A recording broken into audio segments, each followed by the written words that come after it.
Hi, and welcome back to the SAT2 U.S. History Exam Review.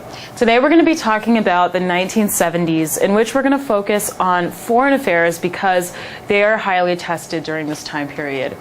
So to begin with, we're going to talk about the administration of Richard Nixon, which dips into the 60s, but is mostly in the early part of the 1970s. So he is a Republican, and ending the war in Vietnam is going to be a cornerstone accomplishment in his administration and his diplomatic relations especially.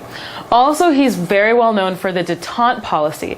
And we mentioned this before, but détente literally means in French a relaxing of tensions. So now he's going to be looking at the Cold War events and basically all of our interactions with communist states, particularly with China and the USSR, in order to sort of release and relieve tensions that we've had building up during this time period up until the 70s. So some see this as the beginning of the end of the Cold War, but truly it's not going to end until the fall of the Berlin Wall in 1989 and the dissolution of the USSR ensuing.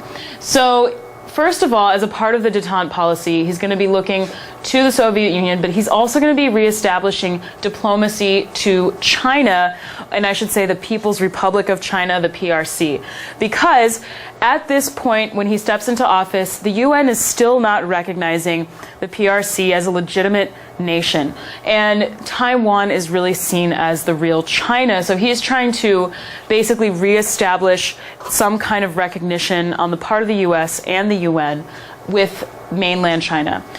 Also at home, he's going to be spearheading a policy he calls New Federalism, in which he's going to reduce federal spending and basically federal programs. And so this goes in line with a lot of Republican initiatives at this point, especially domestically. They're looking to reduce government spending on domestic policies. And then, unfortunately, his administration will be tainted by the Watergate scandal, and this is going to lead to his resignation. So here's a quick sample question before we get into the Vietnam War.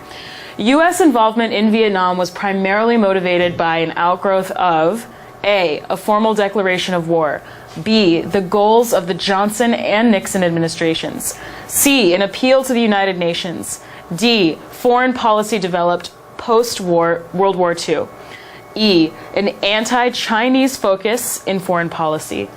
Okay, so we should be able to eliminate certain answers pretty quickly.